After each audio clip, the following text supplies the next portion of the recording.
Good morning, everybody. Welcome back to Spill the Tea, Lou. My name is Lou.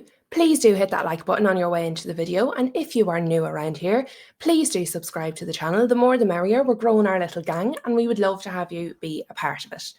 Obviously, you might have gathered from the thumbnail that today I'm going to be speaking about Bruno Fernandes.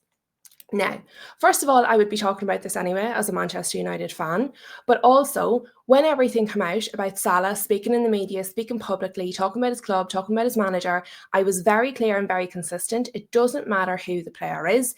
If they're airing their dirty laundry in public, that's not a good look. It's an even worse look if they're supposed to be a leader, or in our case, a captain in the team. So first of all, I want to take a look at what he's actually said, and then I want to take a look at how I feel about it, although you might have gotten a clue from my opening statement. So let me share this screen with you so you can see what I can see. So this article, because it's going to be everywhere, so you're going to see it all over the place, but this particular article is from the Irish Times, because obviously I am in Ireland, and it was written by Jamie Jackson yesterday in the afternoon. So here we have him, Bruno Fernandes. They want me to leave. Well, that's quite the headline. Bruno Fernandes hits out at Manchester United directors. Loyalty is no longer seen the way it used to be, says the midfielder who has been subject of interest from Saudi Arabia. Now, I'm not going to read the entire article. You can find this for free on the Irish Times website. I'm sure you can find it all over X and everywhere else. So I'm not going to read the whole thing, but I do want to go through some of the more, I suppose, pertinent quotes, to use a very fancy word. Bruno Fernandes has claimed Manchester United directors hurt him by wanting to sell him and has criticised his teammates who don't value the club as he does. Fernandes has been the subject of transfer interest over the past 2 summers. In the more recent window, Al Hilal, a Saudi Arabian club, offered United £100 million and the player over £700,000 a week salary. Fernandes did not name specific members of United's hierarchy. Jason Wilcox is the football director, Omar Barada is the chief executive officer, and Jim Ratcliffe leads the football policy. So you would like to think, or you would imagine, that these are the people he's talking about when he says things like that.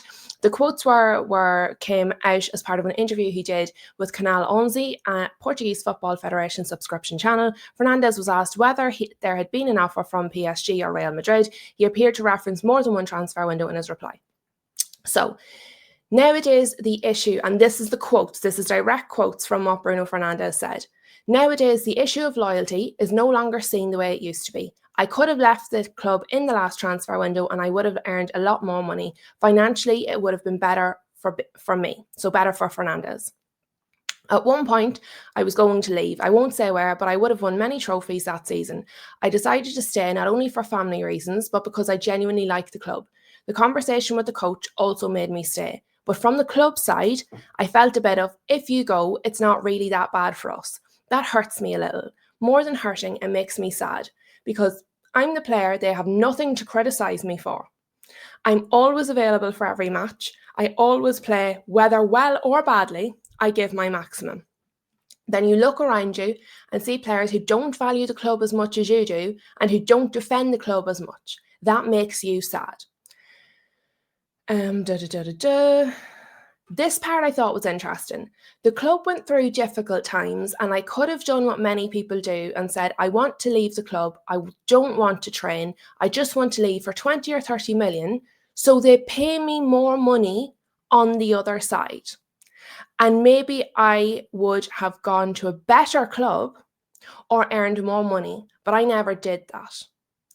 Apparently, he didn't do that because of the empathy and affection he has for the club, for Manchester United. But there comes a point where money is more important than you. The club wanted me to leave. I have that in my head. I told the directors that, but I think they didn't have the courage to make the decision because the manager wanted me to stay. If I had said I wanted to leave, even with the manager wanting me to stay, they would have let me go. It is understood, according to The Guardian, United have no desire to sell Fernandes and that he continues to be central to the long-term planning. Well, there's quite a bit to unpack there, isn't there, Bruno? So let me get this off the screen. That was the gist of it. That was it for the most part. We've read quite a bit of the quote there, and those are actual quotes. They're directly from him. So, there's no misinterpretation. That's exactly what he said. So first of all, he doesn't feel he's a player that can be criticised by the board of Manchester United. He feels that because he turns up for every match and he's consistently fit, whether he plays well or badly, he can't be criticised. I find that very interesting. And while I think what Mo Salah did was far worse, because he came out and just absolutely went for his manager, his club, his teammates and everybody else, and it was a bit like, it was extreme. I don't think this is quite so extreme. So while I am going to draw some comparisons, I'm very clearly stating I don't think they're the same thing, and I do think what Mohamed Salah did was much worse. However, both players are players that are important or central to their club, to their team, are leaders in the dressing room for their teammates, and have made public statements that are derogatory about their clubs. So there are parallels as well, and we're not just going to ignore that. Also, these quotes haven't come out recently. So apparently this interview was an interview that Bruno did during one of the international breaks. So it was done in October, November time. So it was done quite some time ago, and the quotes were sat on until recently, when I'm assuming basically the journalists thought they would get maximum impact by putting them out now, just before the January transfer window, and as Manchester United had a win. So they couldn't come out and talk about Manchester United falling apart, so they decided they would try and play a part in the chaos, create some since there is none. And as I said, right before the January transfer window is always when it's going to be gold to post comments like this. So I think the timing makes them look worse. However, when you come out and you make any comments of this nature in any public forum, in any interview with any channel, it's not okay. These are not things that we as fans need to know. Obviously, we're glad to know them. We want to know them. The fans want to know what's going on. However, I don't think it's good for the club. I don't think it's a good look, and I don't think we need to know, because if we know, everybody knows, and it just makes our club look like it's in more chaos than we already thought. So while as a fan, I'm glad to know, and it gives us a little bit of clarity, because Bruno did not have a good start to the season. He looked well off it. He looked like his mind was somewhere else. A lot of us thought his mind was in Saudi Arabia with the money he had been promised, but now we know from his comments that actually his mind was on the fact that multiple people at the club didn't actually want him there. And maybe he did, because we know Bruno can be a bit petulant. Maybe he felt a bit petulant and he was like, well, fine then, let me show you what it's like when I don't bother. So at least we have an idea where his head was at. And as I said, it's interesting and we want to know as fans, but I don't think we should know. And I don't think it's a good thing for the captain of the club to be putting out there publicly in any forum, because he knows once he says that in a public space, it will come out. It will be publicised, and it is going to come out against the club. And he's not a silly man. Bruno Fernandes is highly intelligent. If you just heard that earthquake in my room, it's not an earthquake, it's my cat throwing herself on the floor at the camera. So if we fall over, nobody's been hurt, it's just the cat. She normally sleeps when I do these videos, but apparently she's feeling very awake this morning, so excuse the shaking or the banging if you can hear that as well. But yeah, so look, when he says these things, Bruno Fernandes is a highly intelligent man. He is fully aware these quotes are going to come out, and he's fully aware of the storm that it might kick up.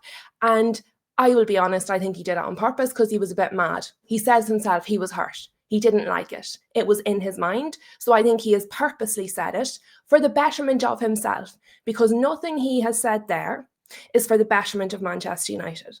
None. The only person that benefits by coming out is Bruno, because the people who like Bruno and support Bruno are going to come out and say, oh my God, look what our club did to him. People are going to say what I said. Well, that's why his head wasn't in the game. So I don't think we should be praising players for coming out saying things publicly that shouldn't be in the public domain and that only benefit themselves, because at the end of the day, they're there for the betterment of the club, not the betterment of themselves. They get paid handsomely as it is. They don't need to be putting themselves above the club. I don't like it. It's not a good look, and it's certainly not a good look from someone in a leadership role, because how can we complain about any other player then doing this when this is what they're seeing at the top? I did also find it very interesting that Ruben Amorim was the one. Sorry, folks, the cat really is on one this morning. She's having an absolute moment. Please give me just a second. And we're back. Sorry about that, folks. In your house, maybe the elves are causing mischief. In my house, it's two little kitties. I have two little disabled cats. If you've ever seen it on TikTok, they have what's called wobbly cat syndrome. so they can't walk properly. They fall over when they walk. Just look up, and if you have TikTok, look up wobbly cat syndrome. It'll brighten your morning, but it does mean that sometimes things fall over when they bang into them. So I've just popped her in another room because she's not feeling sleepy today while we finish the video on Bruno Fernandes. But clearly she is feeling agitated about Bruno's comments, so much so that she couldn't sleep through the morning video. So that's where we are.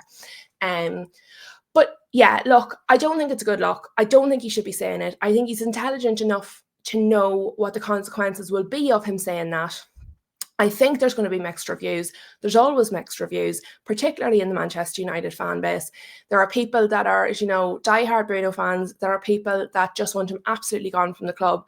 There's a lot of people in the middle that like him but can see his faults, or that, that they appreciate what he's done for our club, but they think maybe it's time for him to go. Like there's a broad spectrum of opinions there, but I don't think this was the right move. And I don't think it's the right example to be setting for our younger players. Can we be surprised when we have Garnachos and Sanchos and, other players coming out, making public statements, doing things on their social media, when this is the example that's being set for them by their captain? And if that's what he's doing publicly, then he's definitely behaving like that privately as well. I do think it's very interesting for us to know that it was Ruben Amorim that really, really wanted him to stay. It's, again, it gives us some information on Ruben Amorim and how he thinks, on what he wants, how he moves. So that is interesting. And the other thing he said, where did it go? It is understood United have no desire to sell Fernandes, and that he continues to be central to the long-term planning. This man is in his 30s. Let me see what age Bruno Fernandes is. He might be 32, but I don't want to put years on the poor man that he doesn't have. So let me just check it. He's 31. So I was putting a year on him. So Bruno Fernandes is 31.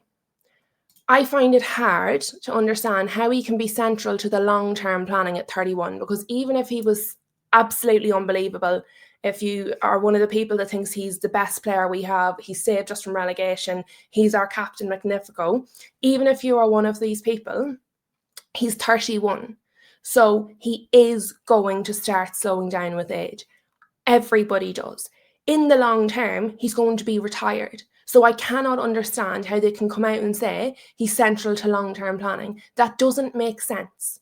Even the most ardent Bruno supporter, that doesn't make sense. This man is not going to be playing at 35, 36, 37. I mean, he's not Ronaldo. They might be from the same place. Portugal seems to be the font of youth when it comes to players.